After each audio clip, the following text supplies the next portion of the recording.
travelling along the world's longest river, the Nile, over 4,000 miles from sea to source. It's the most remarkable journey I've ever made.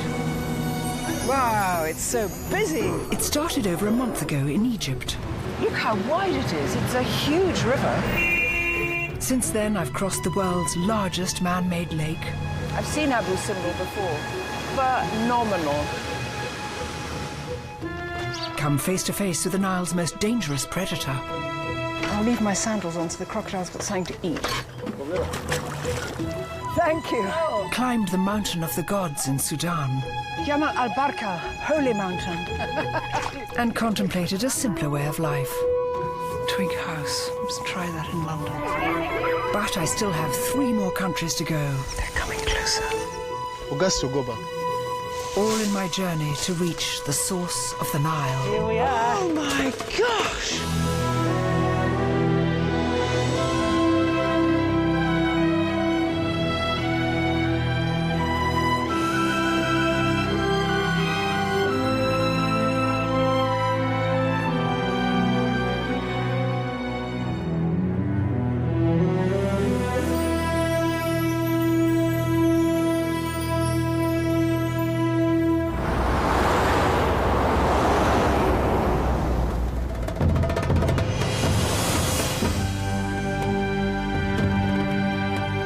This is Sudan, Africa's largest country, and the halfway mark of this tremendous adventure.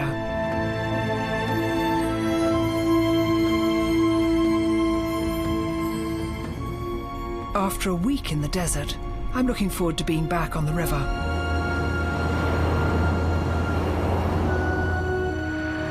For the last 2,000 miles, I've travelled through Egypt and the deserts of northern Sudan.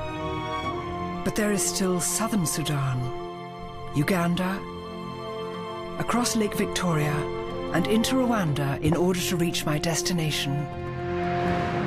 But first Khartoum, where the Nile is joined by the Blue Nile, which flows down from the highlands of Ethiopia.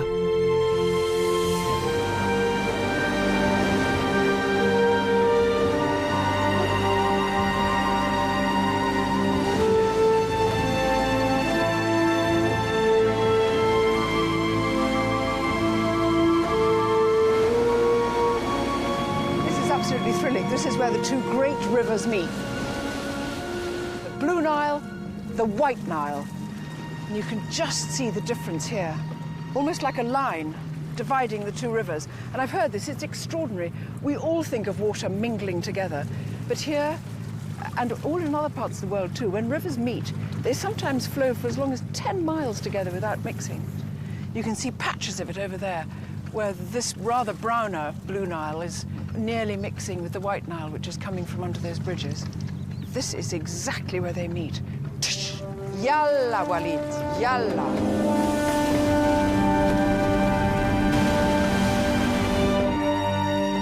Khartoum's position on the confluence of these 2 rivers turned it into a rich trading centre for slavery, gold, and ivory.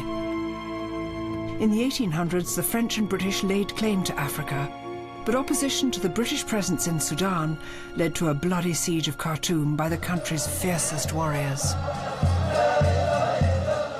the legendary dervishes. Today, the dervishes, or whirling dervishes, are peaceful worshippers who meet every Friday afternoon to pray to Allah. Dr. Salim Noor, a medical advisor to the UN, is a dervish himself and has kindly agreed to be my guide. This is an event where people are coming to pray, but as well, you can see that there are people selling coffee, food, and other things. So it's a sort of get-together. Exactly. But also, there are a lot of people whom they come here to heal. If they have problems with their marriages, with their lives, with their parents, or it's an actually kind of treatment, therapy. A therapy? Yes. Religious therapy? Exactly. Dervishes practice Sufism, an aspect of Islam in which men give up wealth and pleasure for God in order that they may reach paradise.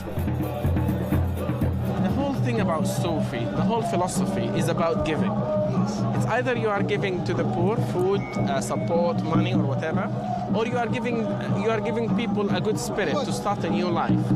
Because the Sufis accept you any way you are. If you drink alcohol, if you don't pray, or whatever, you still can be a Sufi. That's why a lot of people became Sufis. And so it's a completely peaceful, loving... Exactly.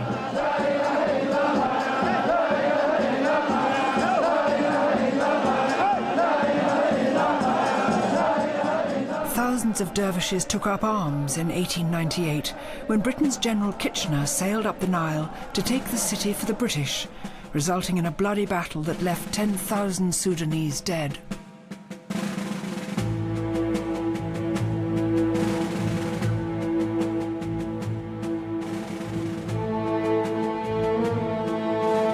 Incredibly, Kitchener's gunboat, the Melik, still survives today, beached on the banks of the Nile.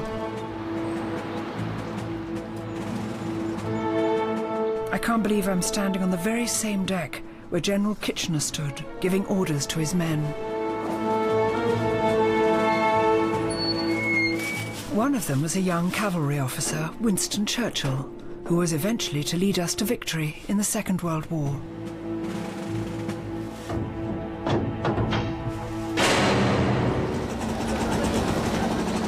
The final battle, the Siege of Omdurman, took place here in what is today Sudan's largest market.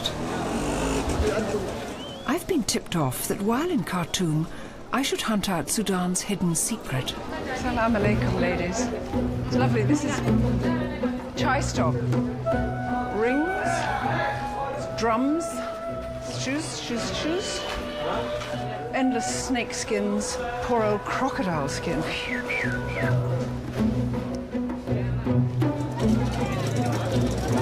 But what I'm looking for isn't here. Apparently it's found on the outskirts of the city, on a rather unusual road.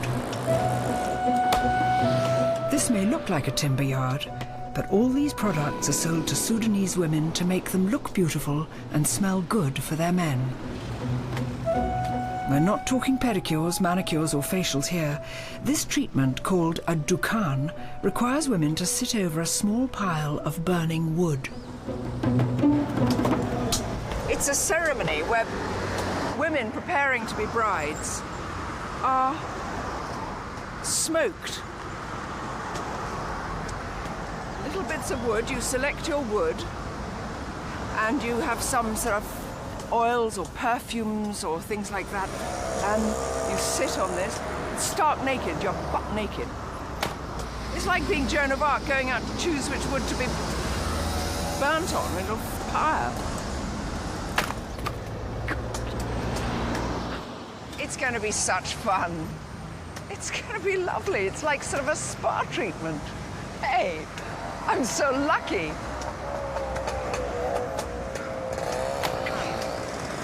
Given that this is such a secret, it's been difficult to find someone to show us how a dukan works. But fortunately, local businesswoman Hanan Abbas has agreed to help. Oh, nice to see you, Hanan. Thank you for this. Well, it's my pleasure. Oh, thank you, Hanan. What we will do first, we will be choosing the best sort of wood that we will use for you. I see. And do you know what type of wood it is? I'm not sure what it is called in English, but it is shaf and talih, and it grows wild. It grows wild? Yeah. We know the wood as acacia. Burning acacia for perfume has a long history. It's even mentioned in the Bible. But this one, what he's choosing is actually good, and he's giving us one of the best pieces. Shukran, thank you. Tamam. Kattar khairak. This is actually what they cover you with. Your head goes here, and then you are covered with this one. So you are more like a tent inside it. How lovely. And this what will keep the whole smoke for the good of your body. Prada, fabulous. That's great. Do I have to get a seat, or have you got a seat? No, we've got a seat. Presumably you just choose your shape. Yes. Sometimes if you've got a square bottom, this is the square bottom type. I Or shan't the be one going... that is more comfortable for you. Yeah. How could this be comfortable for anybody? No idea, honestly. You see, they always come up with new ideas of how to do this, how to make it more colorful, more comfortable and everything. But basically, at the end, it's just a stool with a hole in it. Absolutely. Yeah, okay. Absolutely. Good. I have a feeling this one's not going to catch on, the square one. Brides-to-be have a dukhan before their wedding day and then regularly during their married life. Assalamu alaikum. It's associated with sensuality and eroticism, as well as cleansing and smoothing a woman's skin. Brides do this, what, once a week or? For brides before the wedding, yes. They do it daily. Every day? Every day they do it. And this is part of preparing the wife for the wedding. Actually, in here, what we do is that what we call lock the bride for a month at home. And she's not allowed to see her groom. For a month? For a month. They can only talk over the phone. Yes. If the family is sort of modern. Yes. You see, but otherwise, no. And she, during this time, they prepare her for her husband, for her big day. Yes. And what does the bridegroom do? I don't think he does much. Maybe he shaves. He just looks in the mirror and just goes, yeah, that's quite nice like that. Or Shave. maybe his friends will take him for a sauna or something as a treat. So, no, he doesn't do a lot. So she's prepared herself absolutely wonderfully. Oh, yes. And there is something I have to tell you about dukhan that you will not hear a lot. Yeah. It makes actually a woman a bit narrow. That's very naughty of me to say. I think we should. Essential that you've told me this. So I shall be slim, bronzed, fitter. Nah. Every time you do There we go, small and small. Until you gradually begin to implode. You just oh, holy moly. Bring it on. As Hanan isn't married, she's never even had a dukhan. So she's brought me to her friend's house.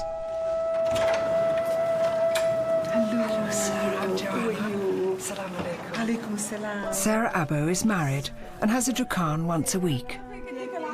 I must tell you, Sarah, she's very excited about it. Yes. Are you ready for it? Yes, I hope so. I hope so. So, to make a dukhan.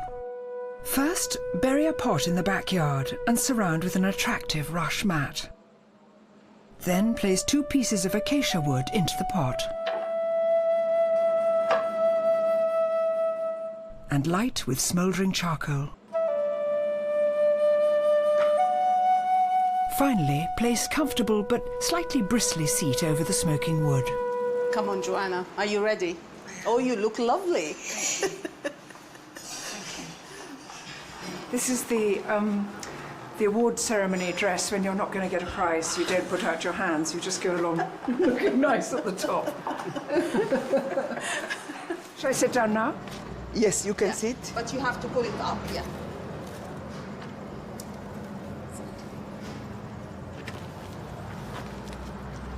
A bit whiskery. Then we have to put some oil for you in your feet. For us, wedding is a very special occasion. Sometimes life is a little bit dry in the Sudan. So wedding is a very exciting season for everybody. And just assume yourself that today is your wedding. Sorry. In fact, tomorrow is my wedding anniversary, so it's quite appropriate. I don't have a husband here, but I can dream. The finishing touch, a sandalwood burner. Sandalwood is thought to have relaxing, aphrodisiac qualities. I wish you could smell this through the lens. It's absolutely beautiful.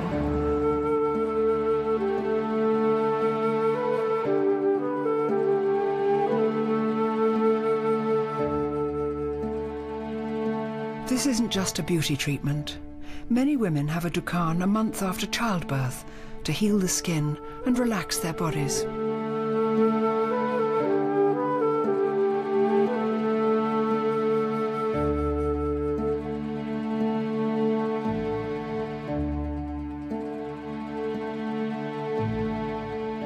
Well, I can't tell you how gorgeous I feel. I smell divine. Absolutely bewitched by this sweet, scented kind of slightly woody, sandalwoody, but scented with other things. And I wish you could see how gorgeous I look underneath all this. If I lived in this country, because I'm a married woman, I would do that at least every week. I might become a bit obsessive. I might do it every day. I would smell lovely forever.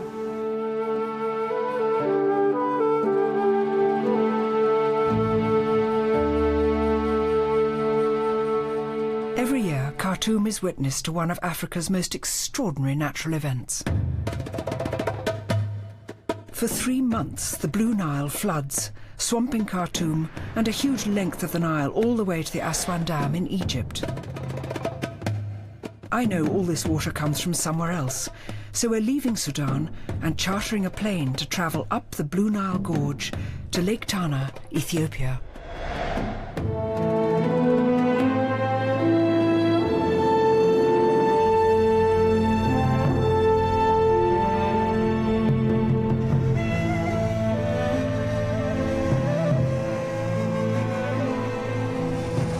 Tell me, Captain, is that the Blue Nile down there? Down there, yeah. How incredible.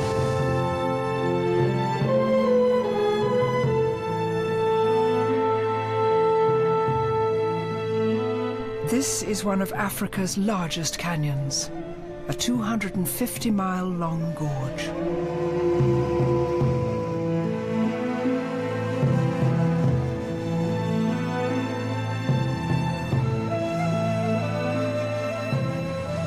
Absolutely thrilling. We are now flying over the deep, deep gorges, and at the bottom of it, the Blue Nile. I've got to say, it doesn't look blue at all. It looks the kind of colour of vanilla fudge or something.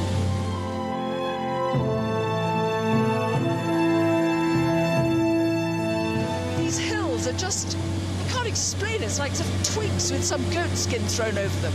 Absolutely amazing and completely empty. There seem to be no villages, no people, no roads, nothing.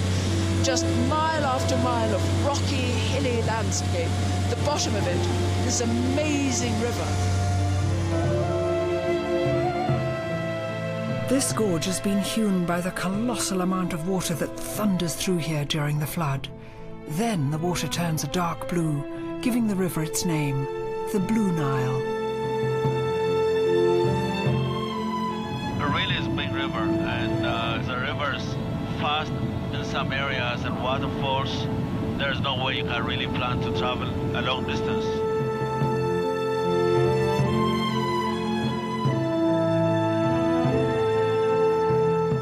From this height, it's difficult to see, but treacherous rapids make travelling on the river extremely dangerous.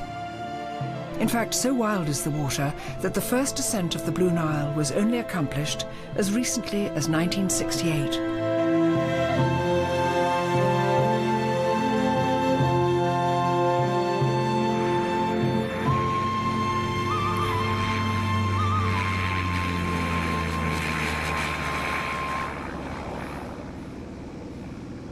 At the top of the gorge is Ethiopia's largest lake.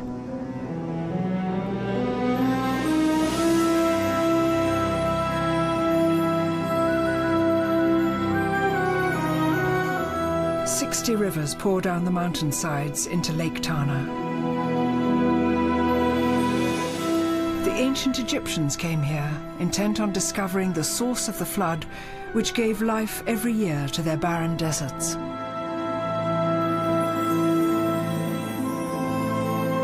Nestled on the side of the lake is the town of Bahadar.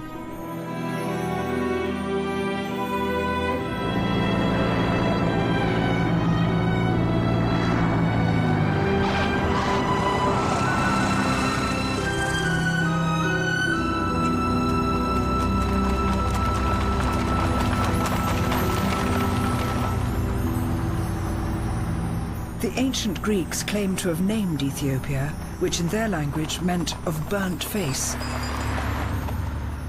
However, I much prefer the local legend that says Ethiopia was named after Noah's great-grandson, Ethiopis.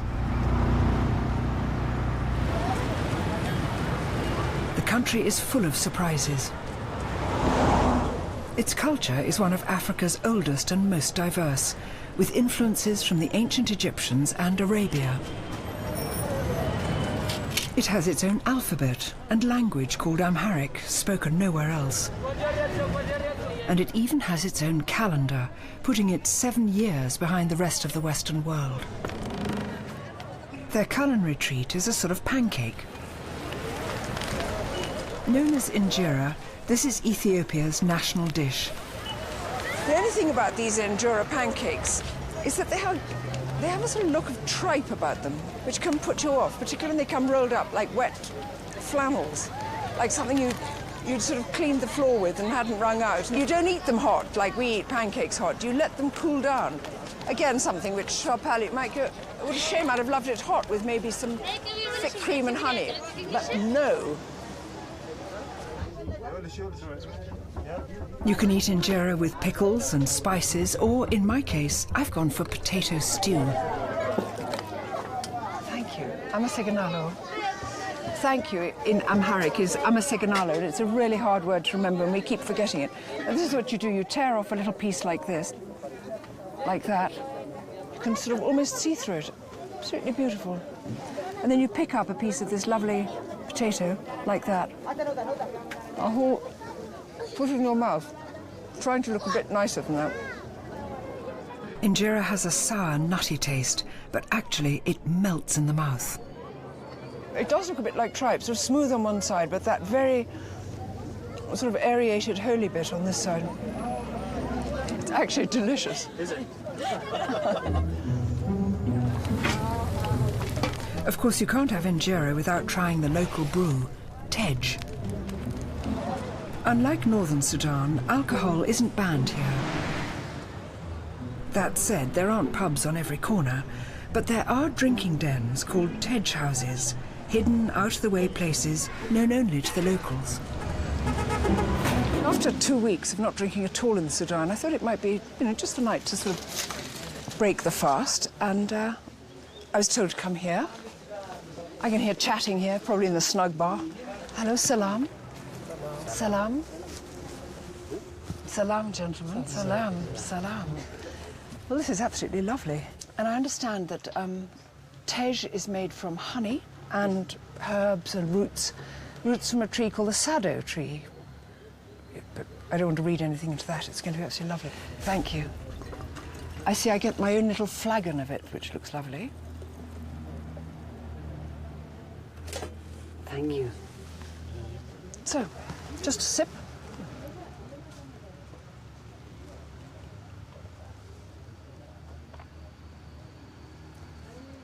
Gosh, it's delicious. It's at once rather sour and rather sweet, and rather potent. The chicken's just come in to join us. Hello, little one. You come for some tej, have you? Drink of tej. Don't you touch our tej. In strength, is it as strong as whiskey or brandy or...? No. Whiskey and brandy is stronger. It's stronger. It's local drink. Is tej sold in the markets? Do you sell it? No. So it's only drunk It's sold only here, but some people will take like this home, especially youngsters. Youngsters? Do they drink tej? University students. University students. Well, they're well known for drinking. This is awfully good. It's awfully good. Thank you. Cheers, gentlemen. Cheers. Yes. Cheers to Ethiopia, to the Nile. Yeah, Ethiopia. Yeah, Ethiopia.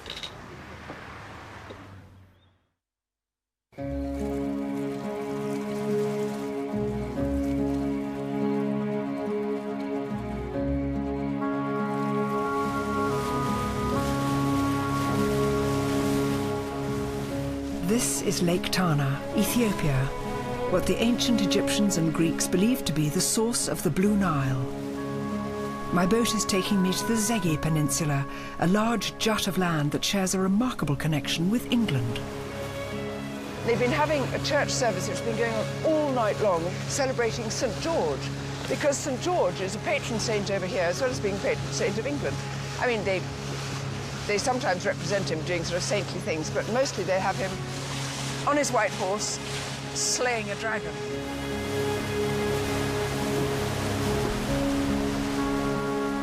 Today, about half of all Ethiopians follow Christianity, a religion that's been here for 1700 years.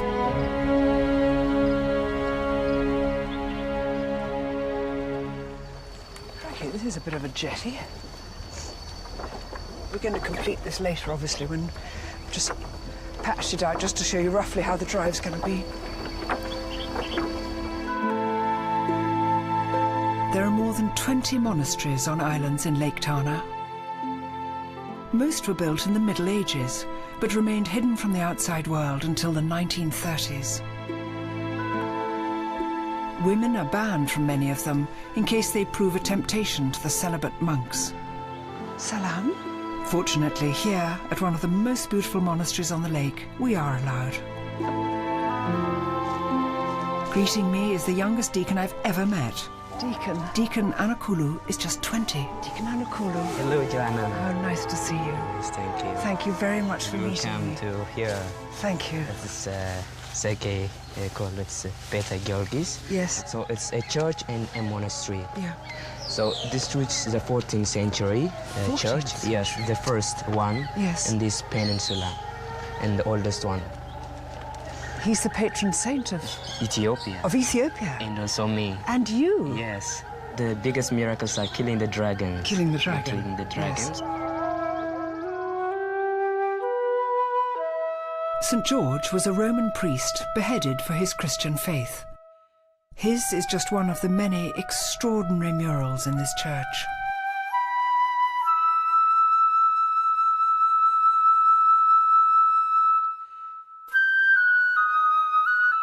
Against this backdrop, the monks have been fasting for a day and a night.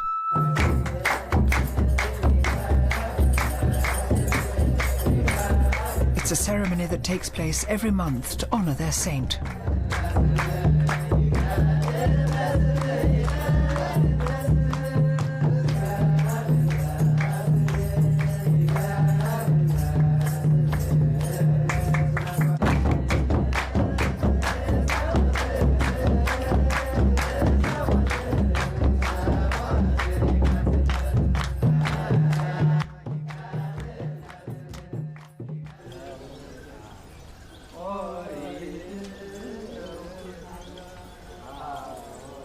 St. George is not just the patron saint of Ethiopia and England.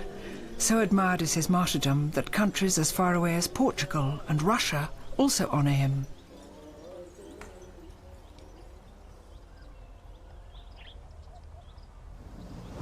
Well, that was lovely. And being English and wanting to celebrate the bond between Ethiopia and England and our shared patron saint, St. George, I just did, well, it's just the regular thing to do. Celebrate him in St. George's beer.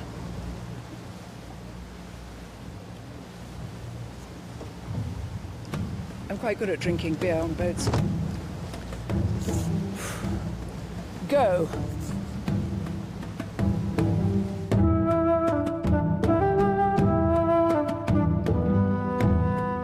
The Blue Nile most certainly flows out from Lake Tana, but the official source of the Blue Nile is at a small spring to the southwest of the lake.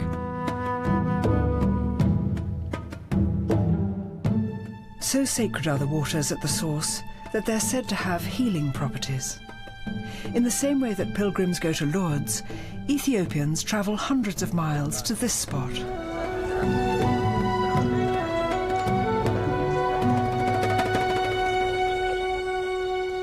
Welcome to Gish Abbey Church, the source of Blue Nile. So I've arrived here. They've drawn a mountain. We're not exactly on a mountain, but we're in a sort of alpine pasture.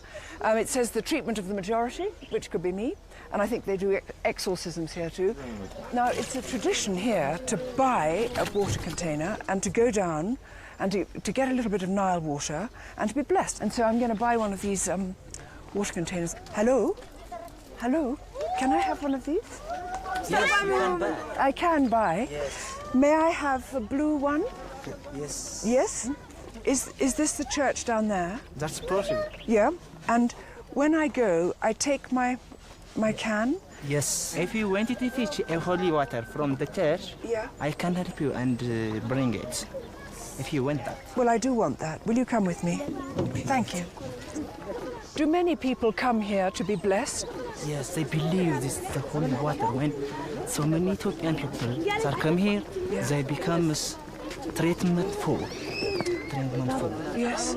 So you do believe it has healing properties. Do you believe that? Yes, I believe that. Do you? Have you seen people getting better? Yes, since I am Christian, yes, I believe that's the holy water. Right, I see. My new friend introduces me to the priest, Father Biranu. Hello, Father. He first came here because he had malaria and wanted to be cured by the waters. እዚያውን ፈለገጊውን መጥተው የሚፈወሱት በሽታዎች በዓለም ያሉት በሙሉ ከጥቃቅን ከጉንፋን ጀምሮ ከጥቃቅን በሽታዎች እስከ ትልቁ እስከ ኤችአይቪ ወሪያ የቴ በሰደይ ካካመታ እጉሩ አይኑ የታጎረውን ያበራል ጎባጣ ጀርባውን የጎበጠው እንዲያለው ተቃንቶ እንዲሄድ እግሩ እዚህ የሰለለውን እግሩ ልምሻ ወይም ፖሊዮ ዱላ ለቆ ወይም ምርኳዙን ለቆ ተነስቶ የሚሄድበት ነገር ነው ያለ እዚህ ታላቅ ቦታ ነው።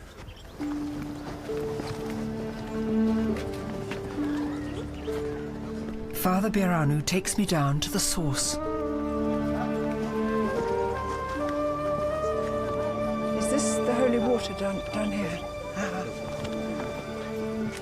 I'm told that here the Blue Nile bubbles up through a spring. Surprisingly though, when we get there, it's hidden from view in a tin shed. So I can sort of hear water, so it's there. There's a little small stream down there. We're not allowed inside. There are pilgrims who strip naked to cleanse themselves in the Nile water. So a man kindly offers to fill my container for me.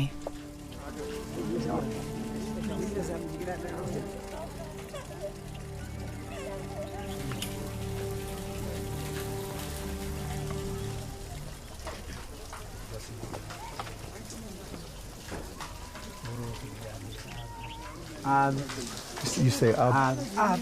World. መንፈስ ቅዱስ አምናለሁ።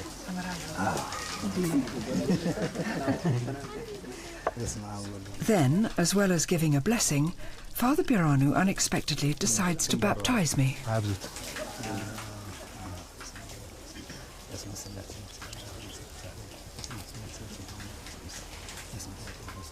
ጸጋዬ ሲል ከተሉሽ ማይኪ በረከት ካንቺ ጋር ይሁን። ኃይለ እግዚአብሔር አይለይሽ። የአብ የወልድ የመንፈስ ቅዱስ በረከት በላይሽ ላይ መንፈስ እግዚአብሔር ይደርብሽ። የተጠመቅሽ በመሆንሽ ወለተ ጻድቅ እንድትባይ ሰይመንሻል። Welete Tsarek means child of the righteous. ለተጠመቀች አንድ ዘለል በሉላት እስቲ። Well, that was absolutely lovely. Thank you. I would like, Father, to write my name, the child of the righteous. Will you write that for me in Amharic so I can translate it into English? በአማርኛ ሰሜን Amasignolo. Thank you. Thank you. Thank you. That's me. And actually I can use that in London for any sort of, if I'm arrested for any misdemeanors, I just flash them that fabulous yellow card. I say, source the Nile, buddy. I'm through.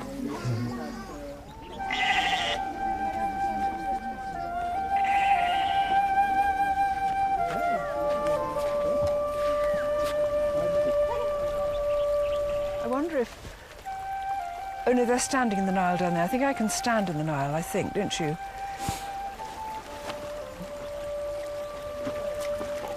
So here we are. Blue Nile. It's just so extraordinary. Just a little humble stream. Could be in Surrey.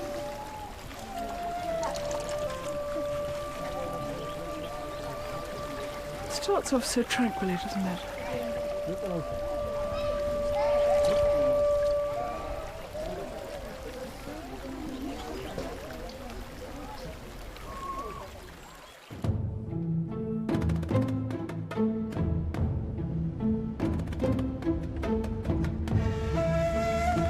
Once a year, the Blue Nile floods, swamping everything downstream as far as Egypt. The water comes from high up in the Semien mountains, and that's where I shall go next, once we've been through the car wash, Ethiopian style.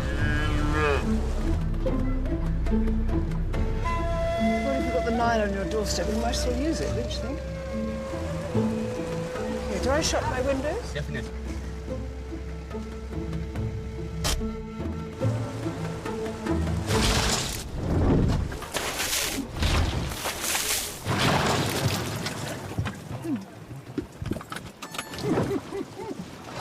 I am getting a wash here from the Blue Nile. It's refreshing. I was a bit hot anyway. You're using omo? Soap? Sponge? Soap, yeah. Yeah. That's very nice, isn't it? Yeah, it's good. Because the water is clean. Yeah. Do you usually stay in the car or do you get out? No, you have to stay in. I will stay in the car Yeah. because I have to drive it out. Of course you do. And then, otherwise, Otherwise, you just run backwards in the river. Backward, Goodbye. Quite hot in this car, isn't it?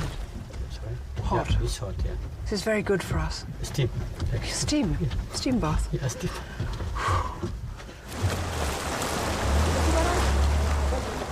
I love Ethiopia. Okay, let's go. God, what a clean car and a wet seat. That's heaven.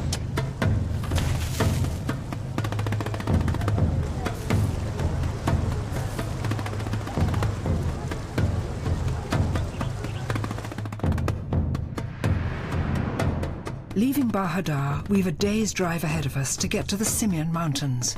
Semien means north in Amharic.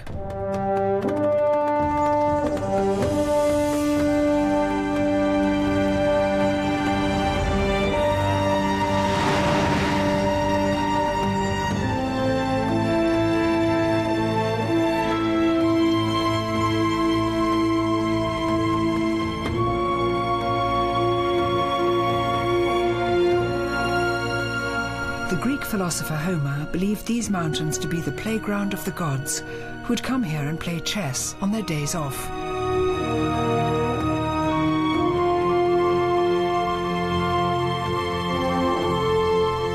High hills breed hardy people, and in this country, girls are as tough as boys.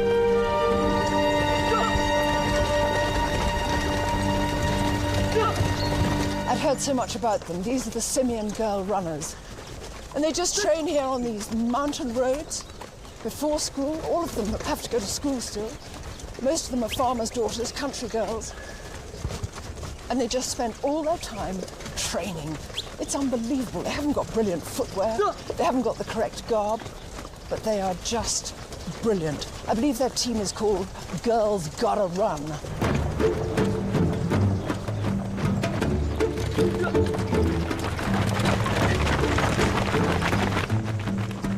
In the last 10 years, Ethiopia has dominated the medals board in long and medium distance running events. Their most famous athlete is Haile Gebrselassie. Considered one of the greatest runners of all time, he's broken most long distance world records and won 2 Olympic golds. These girls, aged just 14 to 16, are some of Ethiopia's next Olympic hopefuls. They train every other day under the careful tuition of ex-national athlete Melaku Tadios. በከፍተኛ ሎዱ በጣም ከባድ በሆነ አየር ከባድ በሆነበት ትሬኒንግ በሚሰሩበት ሰዓት ከዚህ ሰርተው ወደ አዲስ አበባ ባህር ዳር ሄደው በሚወዳደሩበት ሰዓት አሸናፊ ይሆናሉ። ከዛ ያለው አየር ቀለል ያለ ለንደን ቢሄዱ ዝቅተኛ ቦታ ላይ በጣም ቆንጆ ነው። በጣም ነው የሚያሸንፉ። ሴቶቹ ይቀላል። ትሬኒንግ በሚሰጥበት ሰዓት ልጆቹ በደንብ ኤክሰርሳይሱን ይሰሩታል እና ከወንድ ይልቅ ሴቶች ልጆቹ አሸናፊ ይሆናሉ።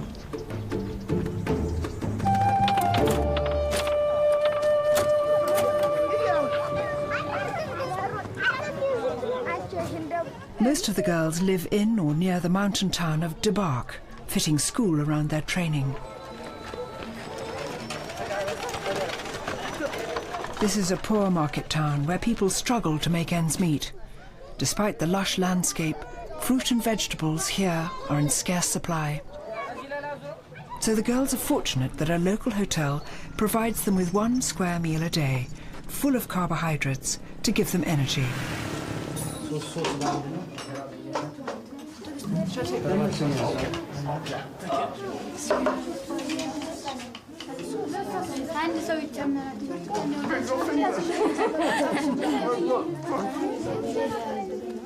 They may be adequately fed, but many of the girls still don't have proper running gear.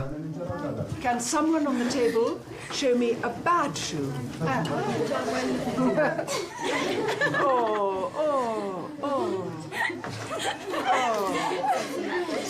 So has anyone here won a medal? You have? Yeah. Can I see? This is lovely. Where is this from? Barda. Barda? Barda. Barda? Yeah. And this one? Oh, 2. Good girl. Wonderful. All you girls look to me like very good runners, but who is the quickest runner? Anyone here? Yeah. Be brave, tell me. You? Do you have a dream as a sportswoman? ወደፊት ምን የመሆን ህልም ራዕይ ያለሽ? Athlete. Athlete. Where would you like to compete? Out of my country. In Africa? In Olympic Games. In the Olympic Games? Yeah. Do you think you will win a medal? እዛ ሄዳችሁ የምታሸንፉ ይመስላችኋል? Yes. Perfect. Perfect. I think you will. I would like to see Semien girl runners. Gold medal. Will you do that? Yes. Yes. Now you are all my daughters. ሁላችሁም የኔ ልጆች ናቸው አሁን። Yes. Yes. Yeah. Yes. You are my mom. I'm your mum. And I shall keep you when I go back to the UK. I shall remember you with love in my heart. Is she? Is she?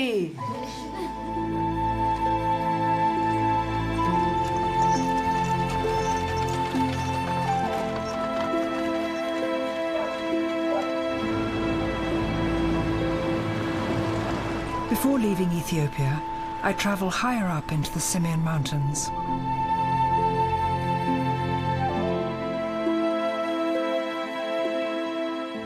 Four-fifths of the mountain ranges in Africa are in Ethiopia.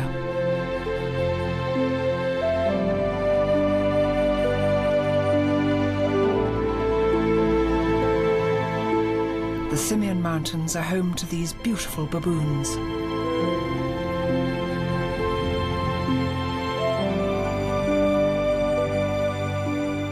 The Gelada baboons are found here and nowhere else in the world.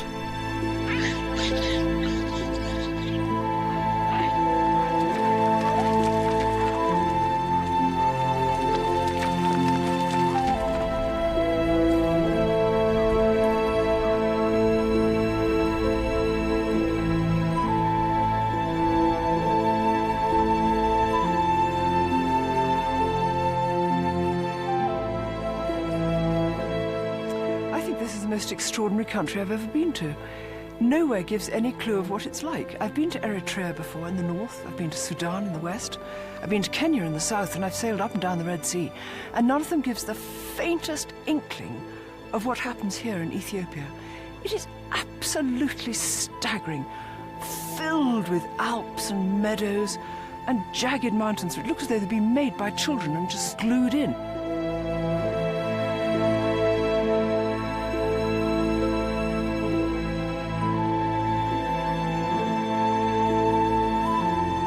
These are some of Africa's tallest mountains, over 2 miles high.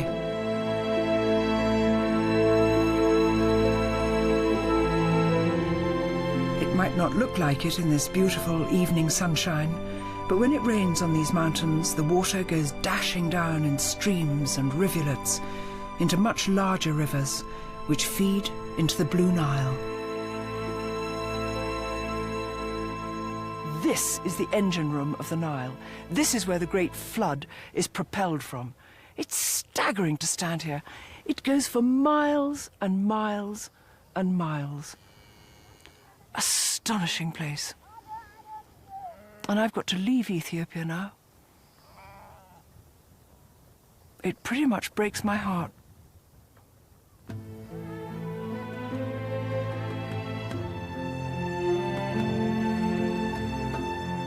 I must push on to the final stage of my journey that will take me into Uganda, then Rwanda, and the source of the Nile itself.